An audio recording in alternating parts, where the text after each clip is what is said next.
Hey, Eric here with California Dry Fly. I told you guys I'd get back to you as soon as possible if anyone sent me a message about any other questions they had about my fishing or any of my videos. So this goes out to Chris. He wanted to know more about my flies, leader, depths of things, where I set everything at.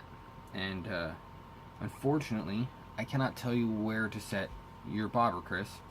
That's going to really depend on what run you're at and how deep the water is. Now, it's really hard to tell how deep the run you're standing in front of is if you've never fished it before. So you kind of got to play around. I always start long. I run an 11-foot leader. I start out with a 9-foot 3X 6-pound Rio fluorocarbon knotless leader.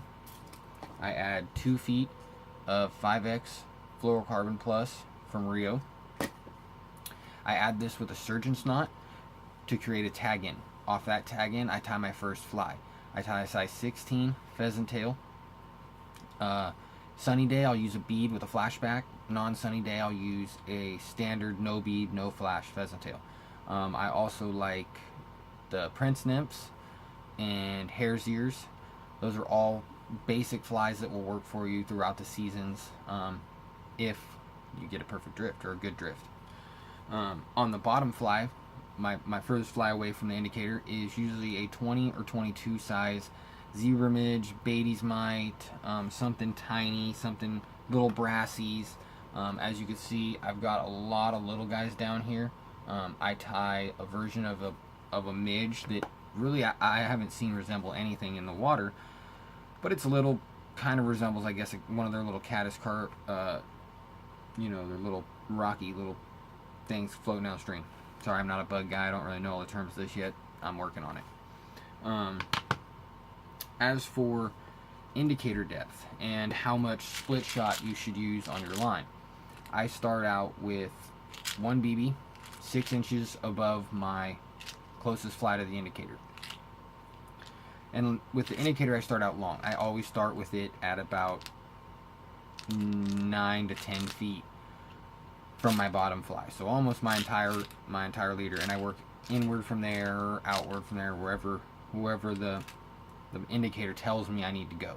And the indicator is going to tell you by how much you're snagging up, how much that indicator stops, whoop, gone. If it's not a fish, you're snagged. Now, if you snag in every 2 or 3 feet and the bobber's catching and stopping and catching and stopping and stopping, you're obviously got too much line out, so you need to shorten it, bring the bobber in a little bit, or the indicator in towards your flies. I usually go about 6 inches to a foot at a time. Prefer a foot at a time and work from there. Fine tuning, not really needed. You know, inch here, inch there isn't going to hurt you. So, as for shot size, like I said, I start with a BB and I work from there.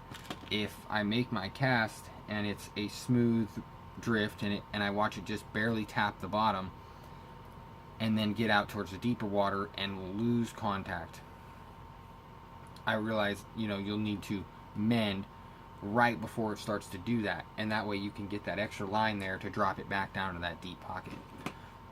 You will just have to get out there and test a little bit and fish each kind of hole, and try to, you know, memory is going to help you a lot with coming back to the hole next year. Hey, was it 200 flows? Was it 700? And that'll kind of give you a memory of how deep you were fishing that day when the flows were like that. And that works for all over Pewter Creek. You can pattern it a little bit with flows. Keep an eye on the flow charts. So, I don't really have a great answer for you, unfortunately, about where to put your indicator. Sorry, man. You know, I just gave you where I start, and I work from there. Anywhere from, I've gone as small as 3 feet from my bottom fly with my indicator, and I've gone as far as right next to my float line with it. And it just depends on the day, water flows, what pocket of hole I'm fishing, if I'm trying to get direct contact, or if I'm trying to stay up a little bit off the bottom and maybe just seamlessly drift them mid water column. So, back to flies I like to use, man.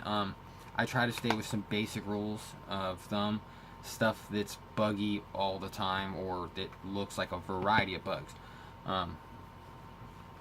As you can see, I don't really go, this is my entire box I carry on Pewter Creek. If you look really closely, there's not much in there over 16. I may have 1 or 2 flies in here that are over size 16 or bigger than size 16. 16 to 22 is my primarily my main sizes. You know, I carry more bugs than I should for Pewter Creek. I carry ants. I carry a couple colors of ants, black, brown, and cinnamon, and I carry them in 3 sizes. And those are just something I carry with me at all times. You never know. I carry some oddball stuff that I got from online friends and some post fly stuff. I do carry a lot of my post fly stuff in there just for fun to see if I'm going to get anything on it where I'm at. But I carry, like I said, I carry 5 or 6 different forms of pheasant tail. Bead-headed, non-bead-headed, flashback, non-flashback, hackled, non-hackled, peacock innards versus hair innards. I carry a ton of brassies and zebra midges and just plain little black midges I tie up myself. I love the WD-40 in olive. That's one of my favorite personal ones. I've done my best on that one. I carry them in red, gray, and brown. I carry hare's ears in a couple of sizes, greens, olives, and tans. And then I carry copper johns in 3 colors, greens, copper, red. And these are flies that I always have on me. Now, I could downsize this and carry less, which I probably should. But if you got the room, why not? So anyways, I hope this helps you out. If you have any more specific questions that I wasn't able to answer here for you, man, or, you know, shoot me a message and I'll try to help you out again. Once again, thank you guys for subscribing to California Dry Fly and checking out my videos, and hope you guys catch more fish. Hope it helps. Have a good one, guys.